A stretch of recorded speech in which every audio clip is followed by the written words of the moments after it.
Hello guys, आप सब कैसे हैं। आशा करते हैं आप सब ठीक होंगे। आज का कहानी है शिव भक्ति यानी शिव महिमा। एक शहर था जहाँ बहुत बड़ा मंदिर था। मंदिर में भक्तों का तांता हमेशा लगा रहता था। मंदिर के आने जाने वाले रास्ते में धार्मिक सामग्री बिक्री हेतु छोटी छोटी दुकानें लगी हुई थी और उन्हीं दुकानों में एक दुकान ओमकार की थी। वह शिव का अटूट भक्त था। वह कई घंटों शिव की पूजा में लगा रहता था। दुकान में वह और उसका छोटा बेटा बैठा करते थे। उसका बेटा कार्तिक, जो कि केवल 8 वर्ष का था। हालांकि कार्तिक दुकान के काम के साथ साथ अपने पढ़ाई में भी बराबर ध्यान देता था, जिस वजह से वह अपनी सभी कक्षाओं में अच्छे अंकों से उत्तीर्ण होता आया था। ओमकार अपने बेटे से बहुत प्यार करता था। ओमकार की पत्नी कार्तिक को जन्म देते ही दुनिया छोड़ चुकी थी। बचपन से कार्तिक को ओमकार ने माँ और बाप दोनों का प्यार दिया था। कार्तिक अपने पिता का आज्ञाकारी बेटा था। वह घर के काम के साथ साथ दुकान का भी काम संभाल लेता था। उनकी जिंदगी बहुत मज़े से चल रही थी। लेकिन एक दिन नगर निगम का ऐलान होता है कि मंदिर परिसर से सभी दुकानें हटाई जाएगी। इसका सीधा मतलब था कि जिसकी स्वयं की जमीन होगी वही यहाँ धंधा कर सकता था। ओमकार अपने घर में पूजा कर रहा था। जैसे ही उसे यह बात पता चलती है तो उसके पैरों तले जमीन खिसक जाती है, क्योंकि मंदिर परिसर की वह दुकान उसकी रोजी रोटी थी और उस दुकान के अलावा उसके पास आमदनी का कोई और जरिया नहीं था। वह तुरंत भगवान शिव के सामने बेसुध होकर लेट जाता है। ओमकार की आंखों में आंसू आ जाता है और वह शिव भगवान से कहता है, क्यों दे रहे हो मुझे इतनी तकलीफ प्रभु? क्या मैंने कोई पाप किए थे?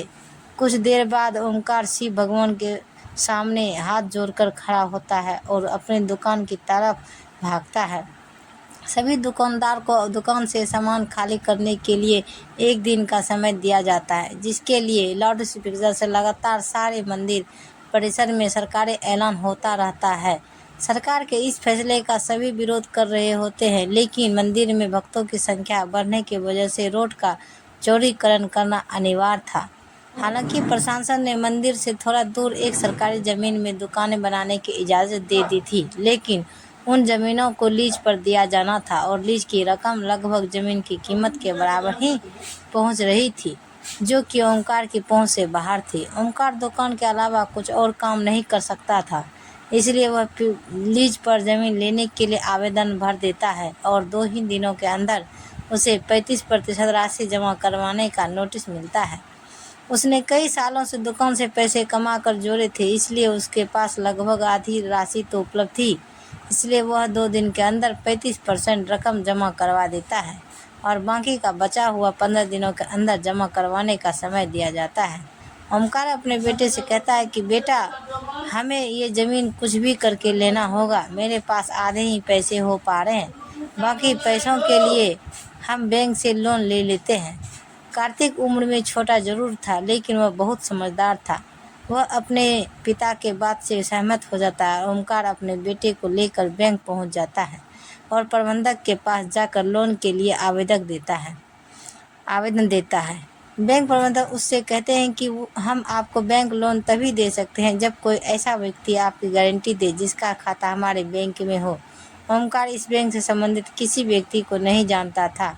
वह यहाँ पहली बार आया था। ओमकार हताश हो जाता है और वह बैंक के बाहर सर में हाथ रखकर बैठ जाता है। तभी उसके पास एक व्यक्ति तिलक लगाए पहुँचता है। वह कार्तिक को एक चॉकलेट देता है और ओमकार से पूछता है, क्या बात है, आप परेशान लग रहे हैं? ओमकार अपनी समस्या उसके सामने रख देता है। तभी वह व्यक्ति कहता है, बस इतनी सी बात है, चलिए मैं आपकी गारंटी देता हूँ, मेरा भी खाता इसी बैंक में है। यह बात सुनते ही ओमकार के चेहरे में चमक आ जाती है। वह जल्दी से अपने कागज लेकर बैंक के अंदर दोबारा चल देता है। ओमकार अंदर पहुंचकर बैंक प्रबंधक के सामने गारंटी के तौर पर इसी व्यक्ति को प्रस्तुत कर देता है और सारी प्रक्रिया होते ही ओमकार को बैंक से लोन मिल जाता है। लोन मिलते ही वह भोले बाबा को प्रणाम करता है और ज़मीन पर पंजीकरण करवाने के लिए राशि नगर निगम में जमा कराने पहुंच जाता है। राशि जमा होते ही ओमकार को ज़मीन दे दी जाती है।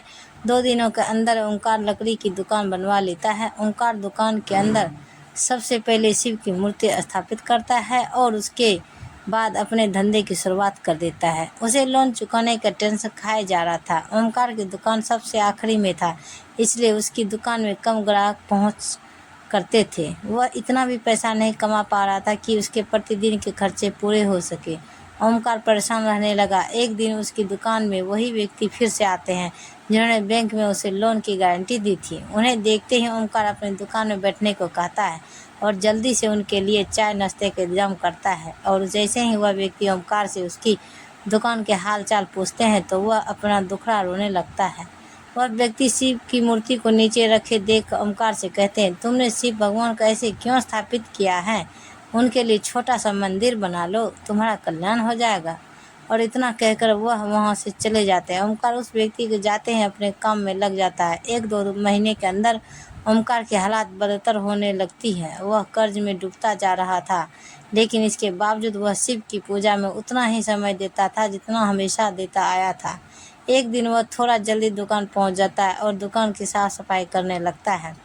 ओमकार को अचानक उस व्यक्ति की बात याद आती है कि शिव के लिए छोटा सा मंदिर बना लो। तभी ओमकार कुछ मजदूरों को बुलाकर दुकान के कोने में छोटा सा मंदिर बनवाने के लिए गड्ढा खुदवाने लगता है, लेकिन बहुत प्रयास करने के बाद भी उस जगह पर गड्ढा नहीं होता। और जब मिट्टी हटाकर मजदूर देखते हैं तो वह दंग रह जाते हैं। उन्हें एक विशाल शिवलिंग का ऊपरी हिस्सा दिखाई दे रहा होता है और जैसे ही वह किनारे किनारे मिट्टी हटाते हुए गहराई तक जाते हैं तो सभी के पसीने छूट जाते हैं, क्योंकि यह कोई साधारण शिवलिंग नहीं था। इसका आकार बहुत विशाल था और इसका पत्थर और फौलाद से भी मजबूत था। शिवलिंग निकलते हैं दुकान के चारों तरफ हजारों लोगों की भीड़ जमा हो जाती है। दूर दूर से लोग वहां शिवलिंग देखने पहुंच जाते हैं। शिव की इतनी बड़ी मूर्ति जमीन के अंदर से निकलते ही खनिज विभाग के लोग उसे जब्त कर लेते हैं। शिवलिंग को मंदिर की संपत्ति मानकर मंदिर में स्थापित कर दिया जाता है, लेकिन मूर्ति निकलने की वजह से ओमकार की दुकान की कीमत आसमान छूने लगती है। सभी ग्राहक उसी दुकान से सामान लेने के लिए लाइन लगाने लगते हैं। दरअसल लोग उस जमीन को शिव जन्मभूमि का अंश समझने लगे थे। शिव महिमा ने ओमकार का जीवन बदल दिया था और इसी के साथ यह कहानी समाप्त हो जाती है। तो गाइस, आपको ये कहानी कैसी लगी प्लीज़ हमें कमेंट में बताएं और ऐसी ही कहानी देखने के लिए हमारे चैनल को सब्सक्राइब करें और वीडियो को लाइक ज़रूर करें। धन्यवाद। तो गाइस, मिलते हैं अगले वीडियो के साथ, तब तक बाय बाय गाइस।